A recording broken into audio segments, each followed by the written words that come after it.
அகிலம் டிவி நேயர்களுக்கு வணக்கம். இன்றைய நாளுக்கான காலை நேர பிரதான செய்திகள். விரிவான செய்திகளுக்குள் செல்லும் முன்னதாக முதலில் இன்றைய தலைப்புச் செய்திகள். லசந்த விக்ரமசேகர படுகொலையில் இரு முக்கிய பழிவாங்கல்கள் எஸ்டிஎஃப்பிடம் சிக்கிய தகவல்கள். வாகன விலைகள் தொடர்பில் மத்திய வங்கி வெளியிட்ட செய்தி. அம்பாறையில் தங்கச்சங்கிலி திருட்டு, போலீசார் விசாரணை முன்னெடுப்பு. யாழில் இரத்த வாந்தி எடுத்த குடும்பஸ்தர் உயிரிழப்பு.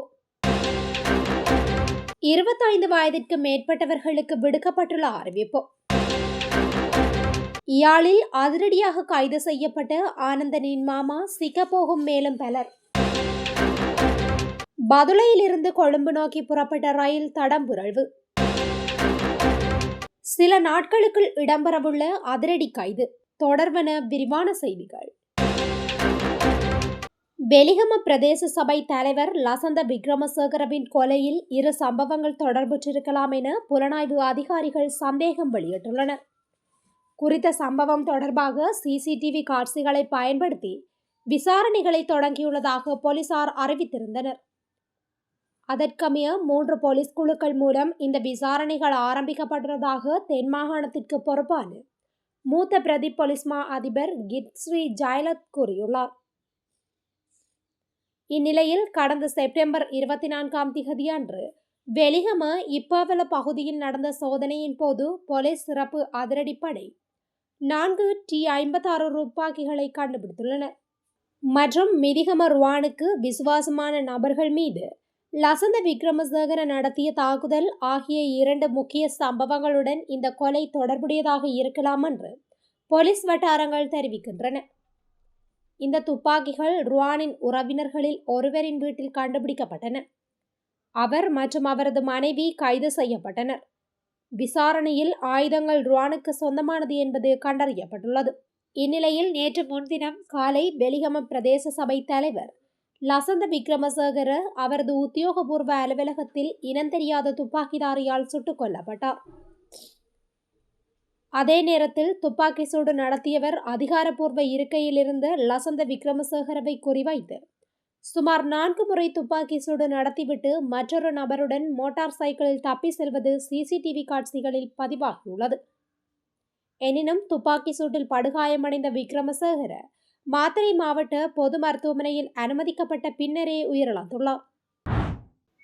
2026 ஆண்டில் வாகன இறக்குமதிகள் இயல்பு நிலைக்கு திரும்பும் என்று எதிர்பார்க்கப்படுவதாக மத்திய வங்கி ஆளுநர் நந்தலால் வீரசிங்க தெரிவித்துள்ளார். கட்டுப்பாட்டுகள் தளர்த்தப்பட்டதை தொடர்ந்து அதிகரித்த தேவை காரணமாக 2025 ஆண்டில் இலங்கையர்கள் வாகன இறக்குமதிக்காக சுமார் 1.5 பில்லியன் அமெரிக்க டாலர்களை செலவிட வாய்ப்புள்ளது என்றும் அவர் குறிப்பிட்டுள்ளார். இது முந்தைய மதிப்பீட்டான 1 பில்லியன் டாலர்களை விட அதிகம் என்று ஆளுநர் சுட்டிக்காட்டியுள்ளார்.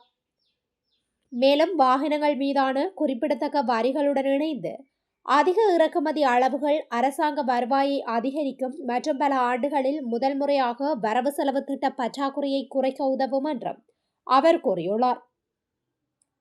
இதன் பின்னணியில் வாகனங்களுக்கான தேவை ஏற்கனவே வலுவான ஆர்வத்தின் ஆரம்ப அலைக்கு பிறகு குறைய தொடங்கிவிட்டதாக தொழில்துறை ஆராய்ச்சியாளர்கள் தெரிவிக்கின்றமை குறிப்பிடத்தக்கது. அம்பாறை மாவட்டத்தில் பல்வேறு பகுதிகளில் நீண்டகாலமாக தங்க ஆபரணங்களை திருடிய 4 சந்தேக நபர்கள் கைது செய்யப்பட்டு விசாரணைகள் முன்னெடுக்கப்பட்டுள்ளன. அம்பாறை மாவட்ட பிரதேச ஊழல் தடுப்பு பிரிவு மற்றும் அம்பாறை பிரதேச குற்றப்புலனாய்வு பிரிவு இணைந்து குறித்த 4 சந்தேக நபர்களையும் ரூபாய் 25 லட்சம் மதிப்புள்ள தங்க ஆபரணங்களையும் மீட்டுள்ளனர். குறித்த சந்தேக நபர்கள் கினியாகல, சம்மாந்துறை மத்திய முகாம் மற்றும் அம்பாறை ஆகிய 4 போலீஸ் பிரிவிலும் இந்த திருட்டுக்களை மேற்கொண்டுள்ளதாக தெரிவிக்கப்படுகின்றது. அத்துடன் சந்தேக நபர்களிடமிருந்து 6 கிராம் ஹெரோயினையும் போலீசார் மீட்டுள்ளனர்.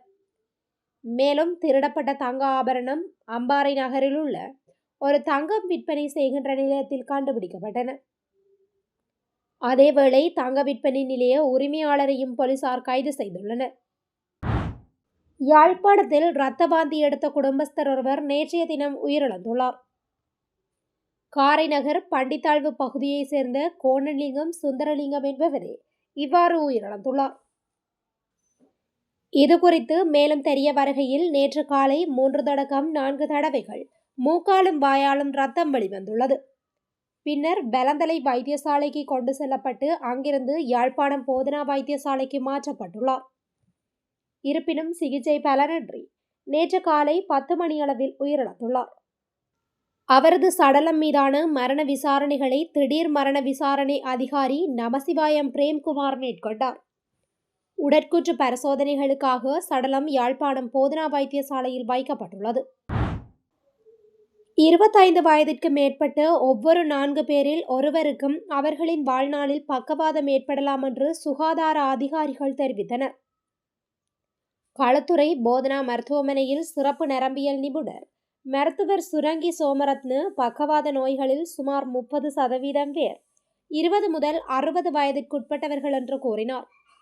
அக்டோபர் 29 அன்று வரவிருக்கும் உலக பக்கவாத தினத்தை முன்னிட்டு நடைபெற்ற ஊடக சந்திப்பில் பேசிய அவர் பக்கவாதம் ஏற்படுத்தலை கட்டுப்படுத்த எடுக்க வேண்டிய பல நடவடிக்கைகளை விவரித்தார். பக்கவாதம் ஏற்படும் நோயாளிகளில் சுமார் 50% பேரில் உயர் இரத்த அழுத்தம் ஒரு ஆபத்து காரணியாக அடையாளம் காணப்பட்டுள்ளது. பக்கவாதத்தை தடுப்பதற்கும் குறைப்பதற்கும் ஒரு நடவடிக்கையாக உயர் இரத்த அழுத்தம் உள்ளவர்கள் தங்கள் மருந்துகளை சரியான நேரத்தில் எடுத்துக்கொள்வதையும் சுகாதார நிபுணர்களால் தேவைக்கேற்ப சரியான நேரத்தில் தங்கள் உடல்நல பரிசோதனைகளையும் மேற்கொள்வதையும் உறுதி செய்ய வேண்டும். அதே நேரத்தில் உயர் இரத்த அழுத்தம் இல்லாதவர்கள் உயர் இரத்த அழுத்தத்தை ஒரு ஆபத்து காரணியாக அடையாளம் கண்டு தேவையான முன்னெச்சரிக்கை நடவடிக்கைகளை எடுக்க வேண்டும். பக்கவாதத்திற்கு வழிவகுக்கும் ஆபத்து காரணிகளை பொறுத்தவரை விழிப்புணர்வு மற்றும் ஆரோக்கியமான வாழ்க்கை முறைகள் ஆகியவை பக்கவாதத்தை தடுப்பதற்கும் குறைப்பதற்கும் முக்கியம் என்று சுகாதார அதிகாரிகள் குறிப்பிட்டுள்ளனர். இன்று நாட்டில் அதிகம் பேசப்படும் விடயம் இஷார செவ்வந்தியினுடைய கைதும் அவர் யாழ்ப்பாணத்திலிருந்து இந்தியாவிற்கு எப்படி தப்பிச் சென்றார் என்பதுமே. இந்நிலையில் கணேமுள்ள சஞ்சீவ கொலையுடன் தொடர்புடைய முக்கிய சந்தேக நபரான இஷார செவ்வந்தி இந்தியாவிற்கு தப்பி செல்ல உதவிய குற்றச்சாட்டில் யாழ்ப்பாணத்தை சேர்ந்த ஆனந்தன் என்பவர் கைது செய்யப்பட்டார். தற்போது மேற்கொள்ளப்பட்ட விசாரணைகளை அடுத்து ஆனந்தனின் மாமா இன்று கைது செய்யப்பட்டுள்ளார். தொடரும் விசாரணைகளில் இன்னும் சிலர் யாழ்ப்பாணத்தில் கைதாகும் சந்தர்ப்பம் உள்ளதாக தகவல் அறிந்த வட்டாரங்கள் தெரிவித்தன. இதேவேளை இஷார செவ்வந்தியை இந்தியாவிற்கு கொண்டு சேர்ப்பித்த படகு கைப்பற்றப்பட்டுள்ளதாக தகவல்கள் தெரிவிக்கின்றன. இவ்வாறு கைப்பற்றப்பட்ட படகின் இயந்திரத்தை காணவில்லை என்றும் குறித்த படகை ஓட்டி சென்ற 2 இளைஞர்கள் தலைமறைவாகியுள்ளதாகவும் அவர்கள் தொடர்பில் காவல்துறையினர் தீவிர விசாரணைகளில் ஈடுபட்டுள்ளதாகவும் தெரிவிக்கப்படுகின்றது. பதுளையிலிருந்து கொழும்பு கோட்டை நோக்கி 23ஆம் திகதி வியாழக்கிழமை மாலை 6:30 மணிக்கு புறப்பட்ட இரவு அஞ்சல் ரயில் எல்ல மற்றும் கிதலெல்ல பகுதிகளில் தடம் புரண்டுள்ளது.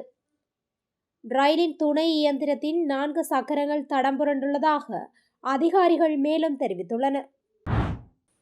வெலிகம பிரதேச சபை தலைவரின் கொலை ஒழுங்கமைக்கப்பட்ட குற்றவாளிகளுக்கு இடையிலான சண்டையின் விளைவாகும் என பொது பாதுகாப்பு அமைச்சர் ஆனந்த விஜயபால தெரிவித்துள்ளார். அது மட்டுமல்லாமல் லசந்த விக்ரமசேகர மீது 6 வழக்குகள் உள்ளன. அவர் பாதாள உலக குழுவினருடன் தொடர்பில் இருப்பது தெரிய வந்துள்ளது. இதேவேளை லசந்த விக்ரமசேகரவின் கொலை சம்பவத்துடன் தொடர்புடைய சந்தேக நபர்கள் குறித்து உறுதியான தகவல்கள் கிடைத்துள்ளது. அதன்படி கொலை சம்பவத்துடன் தொடர்புடைய சந்தேக நபர்கள் எதிர்வரும் 2-3 நாட்களுக்குள் கைது செய்யப்படுவார்கள் என்று அமைச்சர் குறிப்பிட்டுள்ளார். திட்டமிடப்பட்ட குற்ற செயல்களில் ஈடுபடும் கும்பல்கள் தங்களுக்கு சார்பான ஆட்சி அதிகாரத்தை அமைப்பதற்காக திட்டமிட்டமை அவர்களின் வாக்குமூலங்களிலிருந்து தெரிய வந்துள்ளது. அந்த கும்பல்களிடம் விசாரணைகள் நடைபெற்றுக் கொண்டிருக்கின்றன. எதிர்காலத்தில் அதில் சம்பந்தப்பட்டுள்ள அரசியல்வாதிகளின் விவரங்களை நான் நாடாளுமன்றத்தில் தெரியப்படுத்துவேன் எனவும் கூறியுள்ளார். இத்துடன் இன்றைய நாளுக்கான காலை நேர பிரதான செய்திகள் நிறைவடைகின்றன.